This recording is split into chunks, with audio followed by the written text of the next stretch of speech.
kitchen with me, your host, Justine. Guess what? It has been 1 year since I've been putting out videos.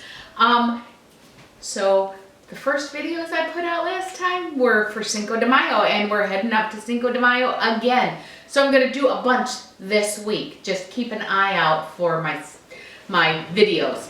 We're gonna start today with roasted salsa or salsa rojo. It's very easy. I have jalapenos, a couple of them. I have garlic cloves, about 8 of them. I have tomatoes. I have 5 of those. And then I have a couple small onions. All I'm going to do, because I want to get as much char on these, I'm going to put them in the broiler and I'm going to cut them in half. And yes, I am going to use the seeds on it. And so these I'm going to do in slices so more char can hit. The char adds wonderful flavor to it. Tomatoes, the tomatoes I'm just gonna half. There we go. It's just all in a sheet pan. I should call it sheet pan salsa because it is so easy. But then you just blend it in a blender and you have yummy, yummy salsa. So let me get it on. You want to make sure that nothing is covered because you're going to put it in under the broiler and you're going to keep a close eye on it. Remember, I burn everything under the broiler, so just keep an eye on it.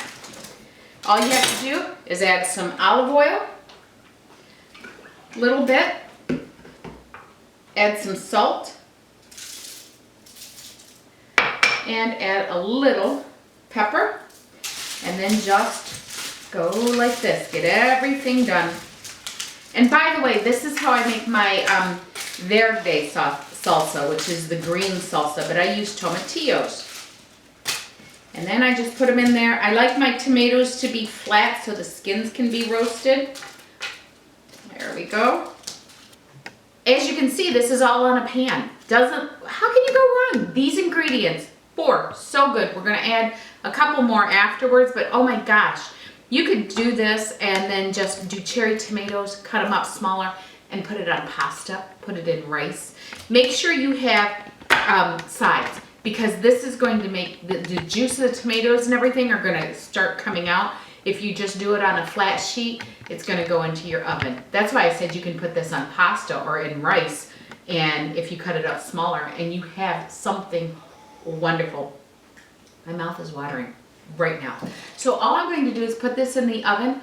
I'm going to put it on, not the top rack, because I want it to cook a little bit. I'm going to put it on the lowest rack, put the broiler on, and I'm going to roast them, and they're going to get all toasty and brown. So I'm going to put these in. We'll be right back. Here it is. It's out of the oven. And look at that blister. That's going to make that salsa so nice. It gives it a different taste than just a raw jalapeno or garlic. It just gives it a more rounded, mellow flavor, I guess. I don't know. It's very good. Now what I'm going to do is I'm going to put this in, get this into the blender. The salsas that I put out online, the flavors will marry, so let them sit for a little while. The sooner you eat it, the stronger the flavor is going to be.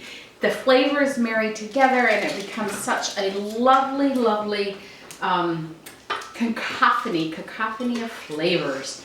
So all I'm doing, all right, there we go. I'm going to add cilantro to it, lime juice, and then that, and some cumin, about a teaspoon.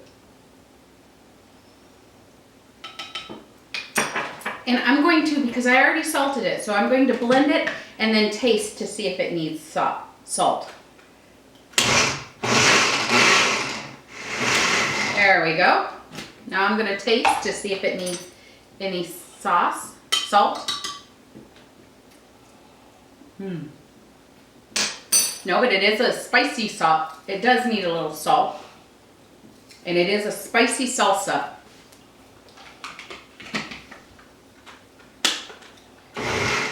Remember, if you don't like it spicy, don't put as many jalapenos in there as I did. So now I'm going to taste it with a chip. See? It's a pretty thick salsa. I have the chips. Let's taste it.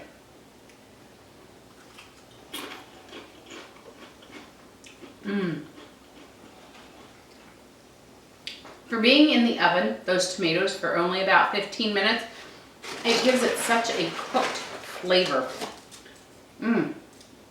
Usually I'll add a little sugar to the salsa to get rid of the acid flavor. I don't need it in this. It is so good. Remember, if you want this recipe and more, go to www.justinthekitchen.com.